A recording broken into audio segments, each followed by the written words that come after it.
কংগ্ৰেছৰ ক্ষেত্ৰত আমি যেটো দেখিছো আজি যে টিকট লবৰ কাৰণে লাখ লাখ টকা তেওঁলোকে দিব লগা হৈছে প্ৰাৰ্থীয়ে দিব লগা হৈছে টকা বিচাৰি আজি কংগ্ৰেছৰ নেতা বা পালি নেতাসকলে বা প্ৰাৰ্থিত্ব প্ৰত্যায়ীসকলে আজি কেছ দিছে সোনিয়া গান্ধীলৈ চিঠি লিখিছে ৰাহুল গান্ধীলৈ খৰগে চাহাবলৈ চিঠি লিখিছে ভূপেন বৰালৈ চিঠি লিখিছে এই ধৰণৰ দুৰৱস্থা এই সময়ত এই শোচনীয়ভাৱে পৰাজিত হোৱাৰ আজি আশংকাত কংগ্ৰেছ দলে বহু ঠাইত তেওঁলোকে প্ৰাৰ্থী নিদিলে পঞ্চায়ত নিৰ্বাচনত আমি এইবাৰ NDA হিচাপে নিৰ্বাচন খেলিছোঁ অগপই প্ৰায় 69খন জিলা পৰিষদ খেলিছে আৰু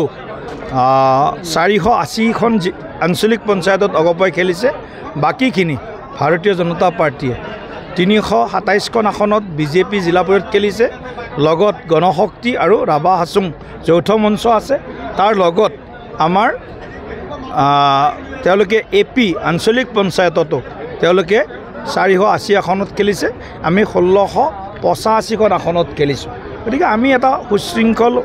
আৰু একেবাৰে সংঘবদ্ধ এটা ৰাজনৈতিক শক্তি অসমৰ বিভিন্ন প্ৰান্তত গৈছোঁ যি উৎসাহ আমি দেখিছোঁ ভাৰতীয় জনতা পাৰ্টি NDAৰ প্ৰতি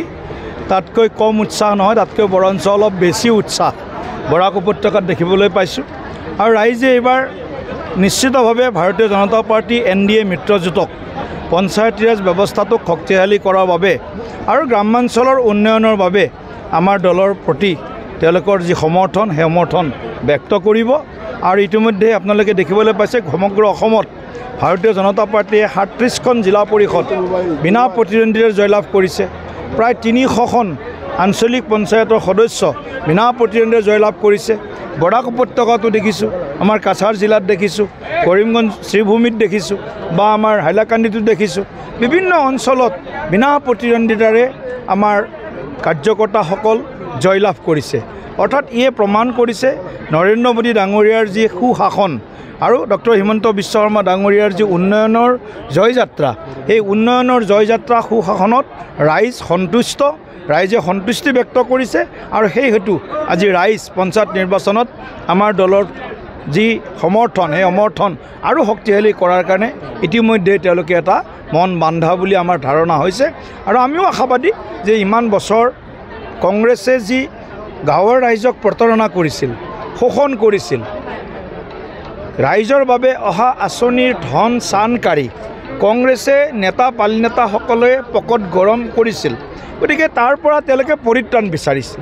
আৰু সেইকাৰণে এতিয়া পঞ্চায়ততে হওক বা পাৰ্লিয়ামেণ্টতে হওক তেওঁলোকে এতিয়া ভাৰতীয় জনতা পাৰ্টিক বিকল্প এটা শক্তি হিচাপে ৰাজনৈতিক পক্ষ হিচাপে তেওঁলোকে বিচাৰিছে আৰু তাৰ পৰিণাম আমি দেখিবলৈ পাইছোঁ পঞ্চায়তৰ পৰা পাৰ্লিয়ামেণ্টলৈ সকলোতে ভাৰতীয় জনতা পাৰ্টি NDA যি বিজয়ৰ যি যাত্ৰা সেই যাত্ৰা অব্যাহত ৰাখিছে আপুনি বিচৰা বাতৰি পাব কেৱল নিউজ 18 এপত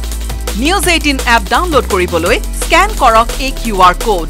গুগল প্লে ষ্টৰতো পাব এই নিউজ 18 এপ